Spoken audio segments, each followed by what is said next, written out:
Sí. Gracias por invitarme. Bueno, y felicidades porque hoy es el Día del Periodista en Nicaragua, Muchas justamente. gracias. Aunque hay poco que celebrar allá con la persecución, el asedio de parte del gobierno de Ortega hacia la prensa independiente. De acuerdo, más que una felicitación o una celebración, es una fecha para poner el dedo en el renglón sobre lo que está ocurriendo, me parece, ¿no?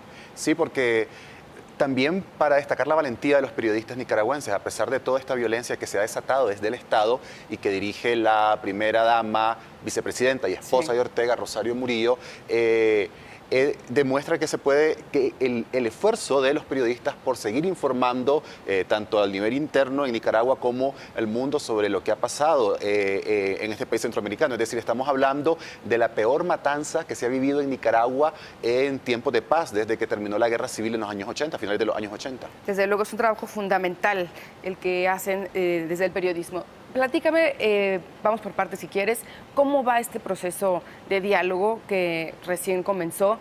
Veía que la CIDH está haciendo un llamado al gobierno para garantizar las condiciones, que cese la represión a la población, está diciendo la Comisión Interamericana. Parece que no empezó bien este diálogo.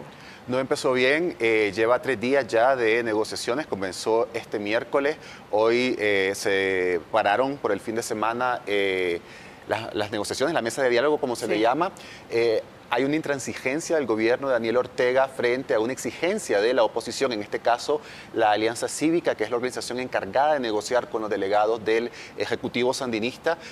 Ortega se niega a que haya garantes internacionales en la mesa de diálogo. En este caso se ha solicitado, se ha hablado de la OEA, pero también se ha mencionado a Naciones Unidas e incluso a la Unión Europea. Para la oposición es importante que existan estos observadores internacionales que den fe de los acuerdos que se tomen en la mesa de diálogo. El presidente Ortega dice que se trata de un problema interno de Nicaragua y que se tiene que resolver entre los nicaragüenses. Fuentes en la mesa de diálogo me dijeron que seguirán el próximo lunes presionando al gobierno para que ceda en este punto, y si no hay una apertura de parte de las autoridades, principalmente el presidente Daniel Ortega, ellos estarían dispuestos a romper estas negociaciones. Estas mismas fuentes dijeron que hay un gran cabildeo de la diplomacia, principalmente europea, de Estados Unidos y del Vaticano, para decirle al presidente Ortega que ceda en este punto. Hay que recordar que este diálogo inició por una solicitud del gran capital de Nicaragua, los 3 hombres más ricos de Nicaragua, que llegaron hasta la casa del presidente y le dijeron que la situación es tan terrible que el país se convertiría en algo insostenible, y también Estados Unidos presionó muchísimo para que iniciara este diálogo incierto hasta ahora. Incierto además porque, digamos, no ha cesado la intimidación. La intimidación no ha cesado. Para comenzar, una de las condiciones que puso Daniel Ortega fue que el diálogo no tuviera cobertura de prensa.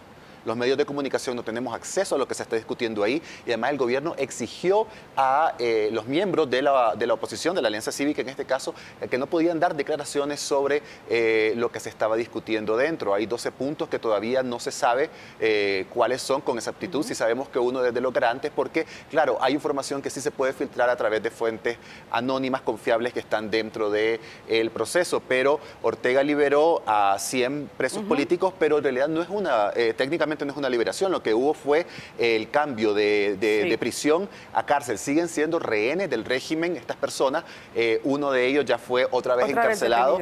Y los encarcelamientos, la persecución contra estudiantes, contra opositores, contra la gente que se manifiesta en las ciudades de Nicaragua sigue. Hoy hubo una manifestación en la Universidad Centroamericana, que es una universidad jesuita de Nicaragua.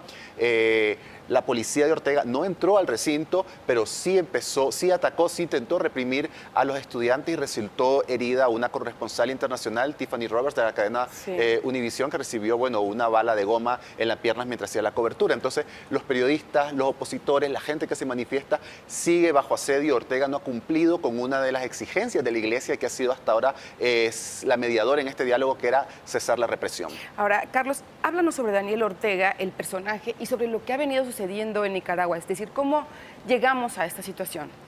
Daniel Ortega es un político sagaz. un político curtido en la política de Nicaragua durante más de 40 años. Recordemos que Daniel Ortega formó parte de este grupo de guerrilleros que formaron el Frente Sandinista de Liberación Nacional, que lucharon para derrocar la dictadura de Somoza, que durante 47 años había gobernado el país con bota militar. En 1979, cuando la dictadura cae, se asume una junta de gobierno y a partir de 1980 Ortega empieza a destacar como un político dentro de la dirección del Frente Sandinista y lo que era este grupo que lideraba también la revolución en Nicaragua. Hubo elecciones en 1984, Ortega fue el candidato junto con el escritor Sergio Ramírez como su vicepresidente. Sí, que ahora está en su contra y lo critica muy Exactamente. duramente. Unas elecciones que además en las que solo participó prácticamente el Frente Sandinista. Porque la oposición se había retirado. Ortega ganó esas elecciones, gobernó por 5 años más el país hasta que fue derrocado por Violeta Barrios de Chamorro. Recordemos que durante esos 10 años de sandinismo, Nicaragua vivió una cruenta guerra civil, en parte también financiada por Estados Unidos, que armó a la contra esta guerrilla contrarrevolucionaria para derrocar al gobierno sandinista. Ortega perdió las elecciones en 1990 bajo una amenaza, dijo voy a gobernar desde abajo, y lo hizo. Durante 16 años que estuvo en la oposición jugó el papel de desestabilizador de los gobiernos que habían tomado el poder en Nicaragua: Violeta Chamorro, Arnoldo Alemán, acusado de delito de corrupción, y Enrique Bolaños. Mientras tanto, Ortega logró hacerse con el control del sistema electoral, del sistema judicial, gracias a un pacto con el expresidente Arnoldo Alemán. Ese control le garantizó a Ortega el regreso al poder en el año 2006, en unas elecciones que fueron cuestionadas y que él ganó con el 38% de los votos. Cabe destacar que hubo una reforma a la Constitución. Para ser presidente de Nicaragua se necesitaba el 45% más 5 de diferencia con el contrincante más cercano para ganar la elección. Ortega logró reformar ese artículo de la Constitución y bajar el techo de la elección a 35%. Como su techo siempre había sido entre el 35 y el 38%, logró regresar al poder e impuso un sistema autoritario de gobierno que ha durado 12 años. Y que nos tiene aquí hablando de esta situación tan crítica en Nicaragua. Ahora, en este contexto, el periodismo, como comenzábamos conversando, ha sido una de las víctimas. Tú, Carlos, eres periodista de un diario, El Confidencial, que fue allanado. El director del periódico lo dijo claramente, esto fue orden de Daniel Ortega. Cuéntanos qué sucedió.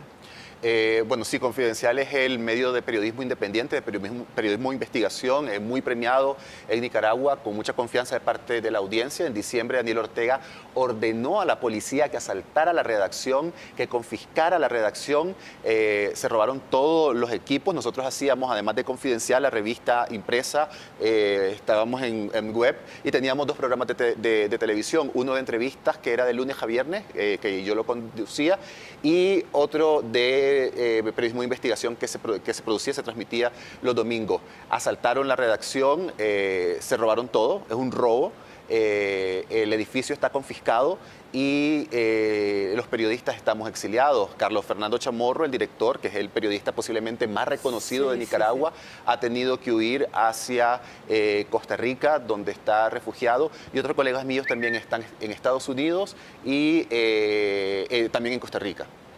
Estando tú ya aquí en México, Carlos, te enteraste que un trabajo periodístico tuyo fue premiado, recibió un reconocimiento muy importante en tu país, en Nicaragua.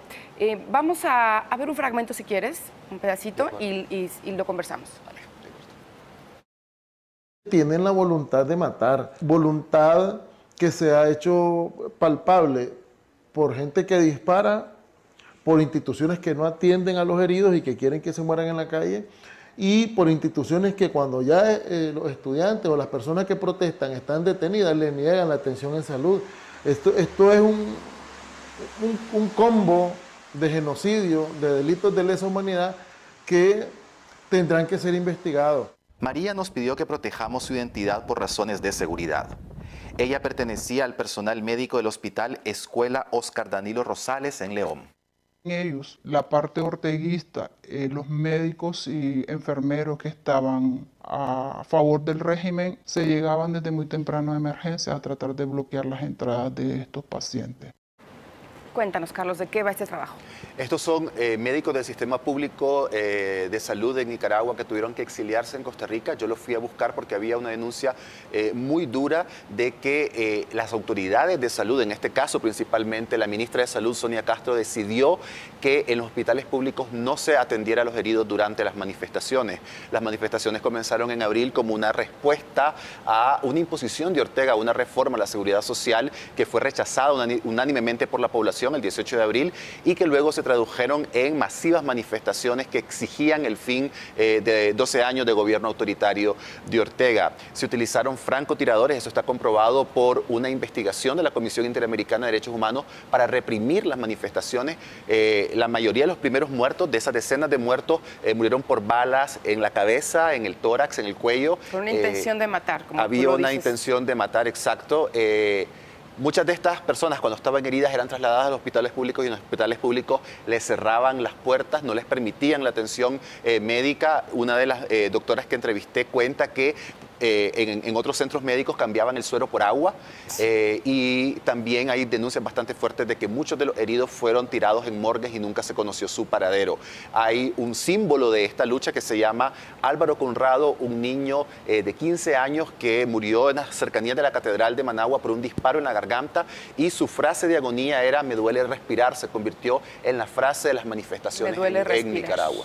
Pues Carlos, te agradezco mucho que hayas estado aquí. Seguimos conversando contigo para dar seguimiento a lo que va ocurriendo en Nicaragua.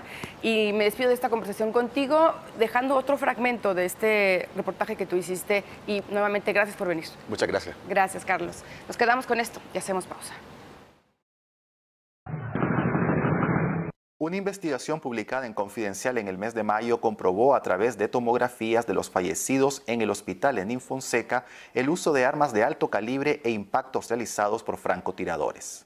Todas las víctimas sufrieron heridas letales en cabeza, cuello y tórax. El doctor Pineda estuvo en la parroquia Divina Misericordia durante el ataque paramilitar contra la UNAM.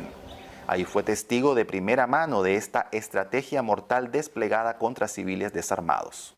Pasamos una noche bajo ataque, bajo fuego pesado de ametralladoras como la PKM, que son ametralladoras de uso exclusivo del ejército, que no sabemos qué andan haciendo en manos de los paramilitares, con francotiradores.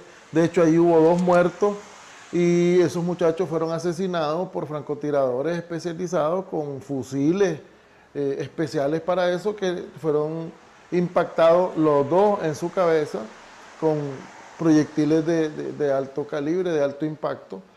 Gerald Vázquez pues prácticamente le desbarataron la parte posterior del cráneo con un balazo y Francisco Flores, que le penetró el proyectil por el oído.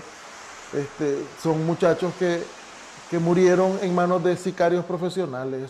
La apoteósica marcha del Día de las Madres también fue blanco de armas de guerra.